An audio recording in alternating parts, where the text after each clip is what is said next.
ዕድመኹም ናብ 50ታት ተጸምቢሩ ድዩ ወይስ 50 ዓመት ዝመልኡ ወለዳ ኣለውኹም? በዚ ዕድመ እዚ ኣካልና ንጥረ ነገራት ናይ ምምጣን ዓቕሙ ብኸቢድ ስለ ዝቕንስ እንምገቦ ምግቢ ጥራሕ እኹል ክኸውን ከም ዘይኽእል ክትፈልጡ ይግባኣኩም። ካብዚ ቅድሚ ሕጂ እኹል ዝነበረ ነገር ሕጂ ንጥንካረኹም ንጉልበትኩም ንነዊሕ ግዜ ጥዕናኹም እኹል ከይኸውን ይኽእል እዩ። ብዙሓትና ስምዒት ድኻም ምስሳዕ ዓጽሚ ጸገም ምርሳሕ ናይ እርጋን ግዴታ ይመስለና እንተኾነ ግን እቲ ሓቂ ምስ 5 ወሰንቲ ቫይታሚናትን ማዕድናትን ሕጽረት ዝተተሓሓዘ ክኸውን ከም ዝኽእል መጽናዕትታት የርእዩ። ስለዚ ኣብ ናይ ሎሚ ትምህርትና ካብ 50 ዓመት ንላዕሊ ጥዑይ ዱልዱልን ንጡፍን ኮይንካ ንምቕጻል ብግዲ ክትወስድዎም ዝግባኣኩም 5 ቫይታሚናት ብልክዕ ካብ ኣየኖት ምግብታት ከም እንረኽቦም ብዘይ ኣግባብ ምውሳድ ዘስዕቦ ሓደጋን ብሰፊሑ ክንሪኦ ኢና። ብፍላይ ኣብ ቁጥር 3 ዝነግረኩም ቫይታሚን ነቲ ስቕ ኢሉ ዝቐትል ተባሂሉ ዝጽዋዕ ሕማም ልቢ ዝወሃብ ምክልኻል ኣዝዩ ወሳኒ እዩ። ኩሉ ግዜ ንጥዕናኹም ቀዳምነት እትህቡ ሕያዋይ ልቢ ዘለኩም እንተኮይንኩም ነቲ ቪድዮ ላይክ ብምግባር ጀምሩ። ምክንያቱ እቲ ላይክ እዚ ትምህርቲ ናብ ብዙሓት በፂሑ ጥዕንኦም ክሕልዎ ዓብይ ግደ ክህልዎ እዩ። ንስኹም ኣብዚ ሕጂ እዋን ዝኾነ ዓይነት ናይ ቫይታሚን መመላእታ ወይ ድማ ሰፕሊመንትስ ናይ ምውሳድ ልምዲ ኣለኩም ዶ? መልስኹም ኣብ ኮሜንት ጸሓፉለይ። እዚ ሚስጥር እዚ ንምፍላጥ ድማ ክሳብ መወዳእታ ምሳይ ጽንሑ። ነዚ ቻናል ሓድሽ እንተኮይንኩም እዚ ስኒት ክሊኒክ እዩ። ኣብ ዩቲዩብ ብዛዕባ ጥዕንኦም ክፈልጡ ደልዮም ካብ ዝመጹ ውሑዳት መስተውዕልቲ ሰባት ሓደ ስለ ዝኾንኩም ሰብስክራይብ ብምግባር ስድራ ቤት ኩኑ። ብነቕርቦም ናይ ጥዕና ትምህርትታት ናይ ገዛ ርእስኹምን ናይ ስድራ ቤትኩምን ጥዕና ሓልዉ። ካብ 50 ዓመት ዕድመ ንድሓር ክሕሰበሎም ዝግብኦም ዝበለጹ ቫይታሚናትን ንጥረ ነገራትን ዕድመና እናደፍአ ምስ ኸደ ብዙሓት ተፈጥራዊ ለውጥታት ኣብ ምምጥጣን ንጥረ ነገራት ኣብ ሜታቦሊዝም ኣብ ጥዕና ዓጽሚ ሕማም ኣብ ምክልኻልን ኣብ ሓይልን ጽልዋ ይሕድሩ። ስርዓተ ምሕቃቅ ምግቢ ገለ ንጥረ ነገራት ናይ ምምጥጣን ብቕዓት ይንኪ። ቆርበትና እኹል ቫይታሚን ዲ ምፍራይ የቋርጽ። ኣሲድ ጨጎራ እውን ክንኪ ይኽእል እዩ። ከምኡ እውን ኣብ ኣካልና ውሽጢ ስሩዕ ክሮኒክ ዝኾነ ማእኸላይ ሕብጠት ይውስኽ። ዝተማጠነ ምግቢ መሰረት እኳ እንተኾነ ጽኑዕ ናይ ንጥረ ነገራት ደገፍ ነቲ ጋግ ንምምላእ ጥዑይ እርጋንን ንምድጋፍን ይሕግዝ። ቀዳማይ ቫይታሚን ዲ ንጥዕና ዓጽምን ምክልኻል ሕማምን ማእኸል እዩ። ቫይታሚን ዲ ካልሲየም ንምምጣጥ ከምኡ እውን ዓጽሚ ንምጥንካር ማእኸላይ ግደ ይጻወት። እዚ ድማ ካብ 50 ዓመት ንድሓር ዝኽሰት ምስሳዕ ዓጽሚ ኦስቲዮፓሮሲስን ምስባር ዓጽምን ንምንካይ ወሳኒ እዩ።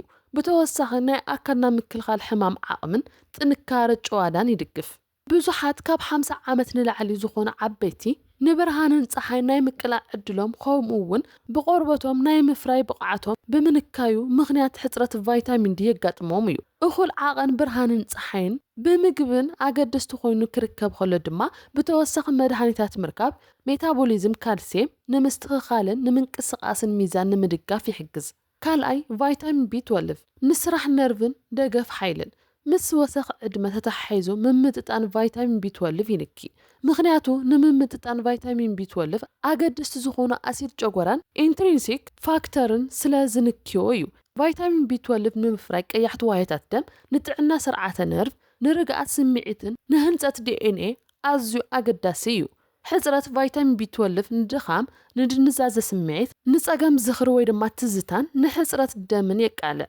ብቫይታሚን B12 ዝበልጸጉ ምግብታት ስጋ ውፅኢት ጸባ ዝተዓሸጉ ምግብታት እኳ እንተሓዙ ብዙሓት ናይ 50 ዓመታት ሰባት ምክትታልን ተወሳኺ ደገፍን የድልዮም እዩ። ሳልሳይ ካልሲየም ንጥንካረ ዓጽሚ ወሳኒ እዩ።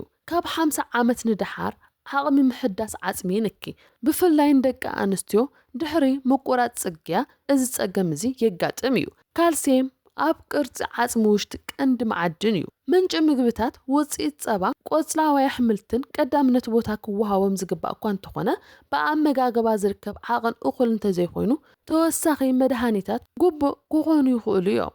ምስ እኹል ቫይታሚን ዲ ክውሰድ ከሎ ካልሲየም ንጥንካረ ዓጽሚ ብምድጋፍ ሓደጋ ምስባር ዓጽሚ ይንኪ። ራብዓይ ማግኒዝየም ምስ ዕድመ ዝተተሓሓዘ ሚዛን ንምሕላው። ማግኒዝየም ስራሕ ጨዋዳን ነርቭን ምፍራይ ሓይልን ምቁጻር ሽኮር ደምን ሚዛን ህርመት ልብን ሓዊሱ ካብ 300 ንላዕሊ ዝኾኑ ባዮኬሚካላዊ መስራሓት ደገፍ ይህብ። ብተወሳኺ ንጥዕና ዓጽምን ንምቹ ድቃስን ዓብይ ግደ ይጻወት። ብዙሓት ኣረጋውያን እኹል ማግኒዝየም ኣይረኽቡን። ስለዚ ማእኸላይ ዝኾነ ተወሳኺ ንጥረ ነገራት ምውሳድ ንርግኣት ሜታቦሊዝም ንምሕላው ይሕግዝ። 5 ኦሜጋ 3 ፋቲ ኣሲድ ንልቢ ንሓንጎልን ንደገፍ መጋጥምትን ምንም እኳ ከም ልሙድ ቫይታሚን እንተዘይተቆፀረ ከም ዘይቲ ዓሳ ወይ ከም ናይ ባሕሪ ኣትክልቲ ዝርከቡ ኦሜጋ 3 ካብ 50 ዓመት ንድሓር ወሳኒ እዩ። ኤፒኤን ዲኤችኤን ጥዑይ ናይ ሕብጠት ሚዛን ህርመት ልቢ ተለዋዋጥነት ሰራውር ደምን ዓቐን ምሕሳብን ይድግፍ። ኩሉ ግዜ ኦሜጋ 3 ምውሳድ ንነዊሕ ግዜ ጥዕና ልብን ሓንጎልን ዝድግፍ ክኸውን ከሎ ምስ ዕድመ ዝመጽእ ምትርታር መጋጥምትታት ወይ ምስኣን ምቾት ክንክ ይኽእል እዩ። 6 ቫይታሚን K2 ምስ ጥዕና ዓጽሚ ንዝተተሓሓዙ ቫይታሚን ዲን ካልሲየምን ሓገዝ እዩ።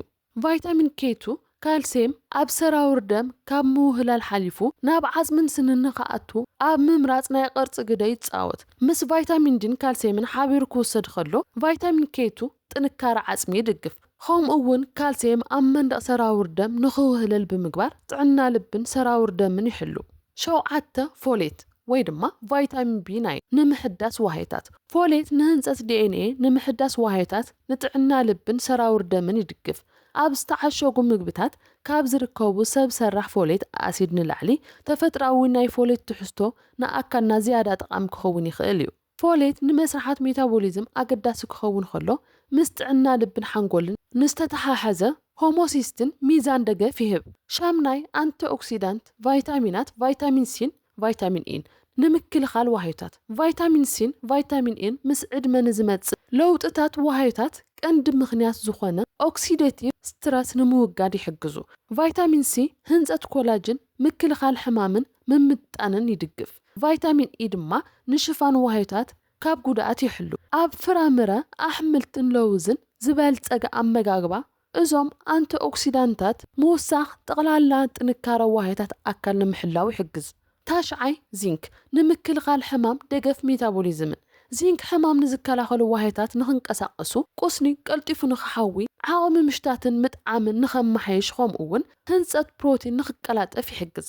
ኣረጋውያን ብምኽንያት ምንካይ ብቕዓት ምምጣጥ ንሕፅረት ዚንክ ዝተቃልዑ እዮም። እኹል ዚንክ ንምርካብ ኣካል ንሕማም ናይ ምክልኻል ብቕዓት ንኽውስኽን ሚዛን ሜታቦሊዝም ንኽሕልውን ይሕግዙ። 10 ኮኤንዛይም Q10 ንሓይሊ ዋሃይታትን ደገፍ ልብን ንኣብነት ኮሌስትሮል ዝንክዩ ስታቲን ዓቐኑ ዝያዳ ክንክይዎ ይኽእሉ እዮም። ነዚ ንጥረ ነገር እዚ ብተወሳኺ ምውሳድ ጥንካረ ጨዋዳ ልቢ ከምኡ እውን ጠቕላላ ንቕሓት ዋሃይታት ህይወት ይልግስ። ቀንዲ ነጥቢ ፈላማይ ምግቢ ቀፂሉ ድማ ተወሳኺ ንጥረ ነገራት መሰረት ኩሉ ግዜ ብንጥረ ነገራት ዝበልጸገ ኣመጋግባ እዩ። እዚ ድማ ከም ዓሳ፣ ውፅኢት ጸባ፣ ቆጽላዋይ ኣሕምልትን ጥራምረን ለውዝን ሙሉእ እኽልታትን የጠቃልል። ተወሳኺ ንጥረ ነገራት ወይ ድማ ሰፕሊመንትስ ክመፁ ዝግባእ ዝተመጣጠነ ምግቢ ንምትካእ ዘይኮነስ ንምድጋፍ እዩ። ገለ ንጥረ ነገራት ተዋሂዶም ይሰርሑ። ንኣብነት ቫይታሚን ዲ ምምጣን ካልሲየም ክውስኾ ከሎ ማግኒዝየም ድማ ቫይታሚን ዲ ናብ ስራሕ ክኣቱ ይገብሩ። ተወሳኺ ንጥረ ነገራት ቅድሚ ምጅማሩ እዞም ዝስዕቡ ኩነታት ዘለዎም ሰባት ናይ ላብራቶሪ ምርመራ ምኽሪ ሓኪምን ክረኽቡ ይግባእ። ነባሪ ናይ ጥዕና ጸገም ዘለዎም ናይ ኩላሊት ወይ ናይ ጸላም ከብዲ ስግኣት ዘለዎም ኣብ ታይሮይድ ወይ ናይ ኣካል ምክልኻል ሕማም ስርዓት ዘይምምጥጣን ዘለዎም ብቐጻሊ መድሓኒት ዝወስዱ ታሪክ ዘይምምጣን ንጥረ ነገራት ዘለዎም ንኣብነት ዓቐን ቫይታሚን ዲን ቫይታሚን B12 ብምርመራ ክፍለጥ ዘለዎ ነቲ ዝግባእ ትኽክለኛ ዓቐን ንምውሳድን ካብ ዘየድልን ልዕሊ ዓቐንን ምጥቃም ንምክልኻልን እዩ። እርጋን ውድቀት ኣካል ዘይኮነስ ኣካልና ንጥረ ነገራት ዝጥቀመሉ መንገዲ ብተፈጥሮኣዊ ኩነታት ምቕያሩ እዩ። ብንጡፍ ኣመጋግባ ብግቡእ ናይ ቫይታሚን ደገፍ ብስሩዕ ምንቅስቓስ ኣካል ብጽቡቕ ድቃስን ብምቁጻር ወጥርን ወይ ድማ ስትረስ ድሕሪ 50 ዓመት እውን ኣካልኩም ዱልዱልን ሚዛናውን ንጡፍን ኮይኑ ክቕጽል ይኽእል እዩ። ሎሚ እትከናኸንዎ ነብሶ ወከፍ ንጥረ ነገር ናይ ጽባሕ ጽሬት ህይወትኩም ንምሕላው ይሕግዝ።